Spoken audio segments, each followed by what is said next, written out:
Hello and welcome to Absolute Trust Talk. I'm Kirsten Howe, the managing attorney at Absolute Trust Counsel, and I have with me here today one of our associates, Ariana Flynn. You've all seen her many times before.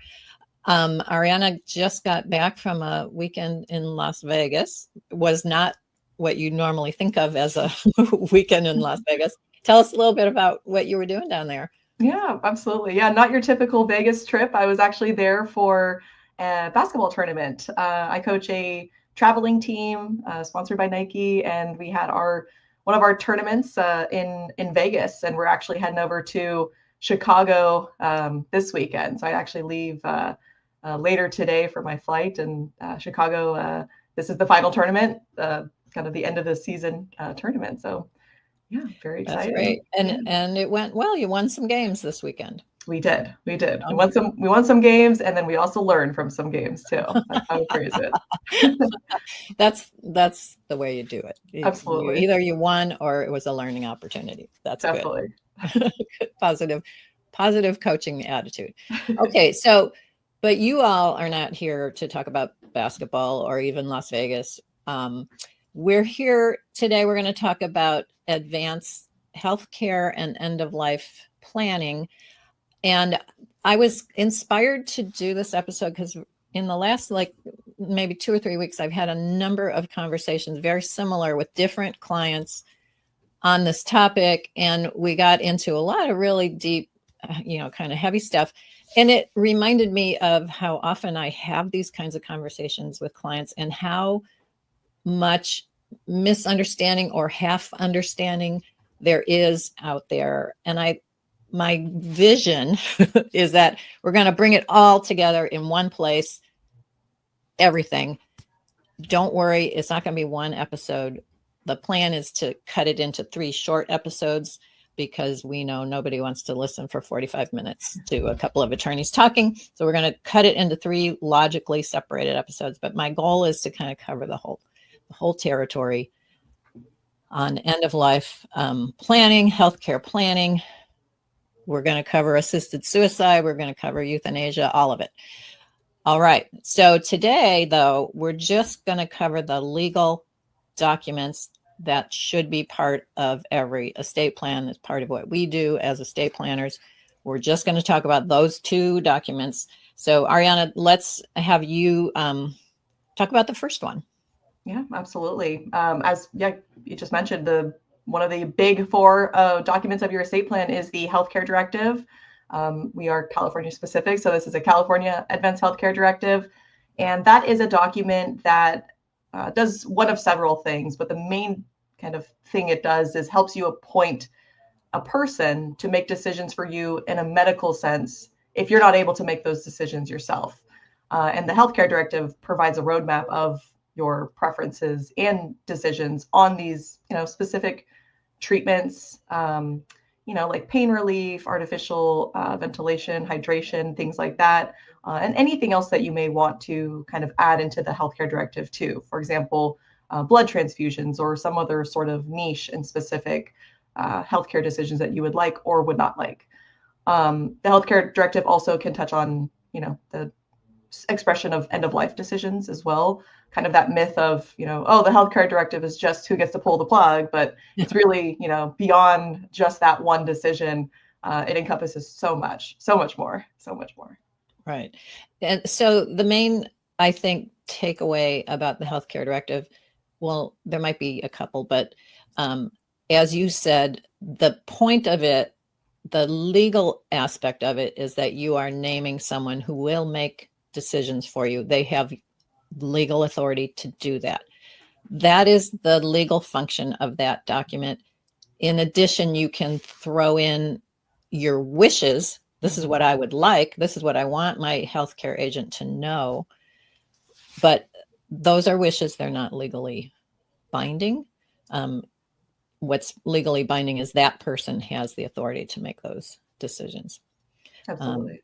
And the second thing I would say, and this isn't as a result of what you said, but this is something that everybody needs to have, everybody 18 and over. Once you turn 18, your parents are no longer legally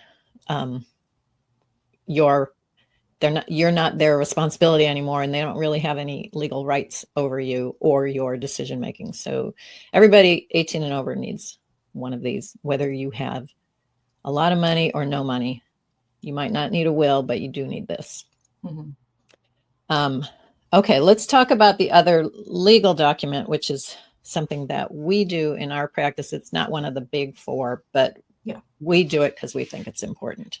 Yeah, and I'm sorry, I'm going to go back to the healthcare directive. Just one more comment on it too. It's not a permanent document. So once somebody starts acting as agent, if you regain capacity because it's a temporary incapacity, you are able to then step in and make those decisions for yourself. I just want to make that clear as well. It's not you hand it over permanently. Right. No, good point. Yeah, and it's also revocable. You can change it anytime you want to. If you picked somebody and then 5 years later you think, no, they're not really a good choice, you can name somebody else. It's always changeable. Absolutely. The second kind of ties into the healthcare directive kind of as an ancillary document, I would say, is the HIPAA. I'm glad I wrote what the HIPAA stands for, because I cannot memorize it, but it's the Health Insurance Portability and Accountability Act, I believe of 1996, I think it was. Something. Oh, good. Yeah. And that's a federal law. So this is beyond just California. That's a federal law that keeps medical private information private. What that means in simple terms is that a doctor can't release medical information about you to anybody automatically. You need one of these documents for them to authorize that release of information. Again, even if you are a parent or a boyfriend, a girlfriend, child, you do need that written release for the doctors or medical staff to be able to discuss openly the private medical information. Right. And that's a federal act. California has its own act. It's called the Confidentiality of Medical Information Act. California always has to do something extra in addition, right? And the idea is the same. Your private medical information is private until you say it's not, until you give permission. The thing that California layers on top that's relevant for us is that the HIPAA release, if you're going to be giving somebody the ability to release your private medical information, it has to be in a separate document all by itself. It can't be buried inside your healthcare directive. Or we see this, sometimes we see them in trusts even. There's like a paragraph with a HIPAA release. In California, that's not valid. It has to be a separate document. And it also has to be in a 14-point font, which is not the typical font that we use for documents. We're usually working in 12-point font. So, not the default. The default in Word is not 14. Right. And when you see one, you'll see it noticeably is different. The font is larger. Yeah. And that's because of California law. Okay. So those are the two legal documents that we prepare that we think should be a part of everyone's estate plan. The Advanced Healthcare Directive, that is absolute must for everybody. Ariana, is there anything else you want to say about those two legal documents? No, I think we covered both of them pretty well. And I just know that clients do often have personal wishes that they do want to put into their healthcare directive, and that's a perfect opportunity to do so, to help guide their agent. So it is a necessary and a really important document. Yeah, part of our homework for our estate planning clients is a worksheet, just so they can sit down and sort of think about what they want to say in their healthcare directive. And I think just going through that exercise is important. Whether you put things into your healthcare directive in writing or not, just actually thinking through it is a good idea. And even better, talk to your family, have a conversation.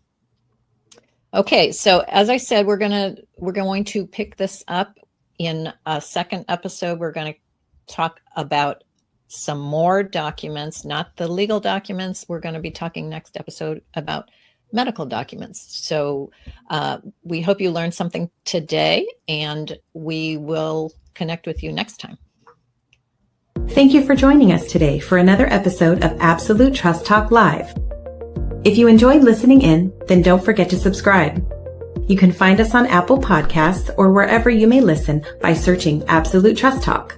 While you're there, we would also love for you to leave us a review. And then why not share your favorite episodes with family, friends, or colleagues too?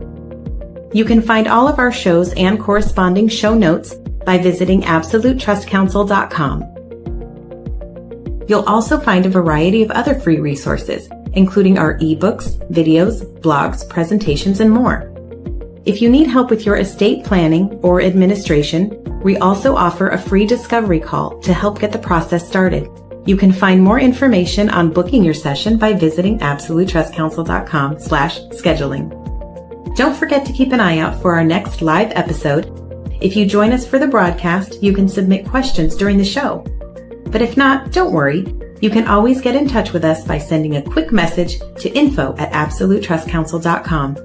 Thanks again for listening. We'll see you soon.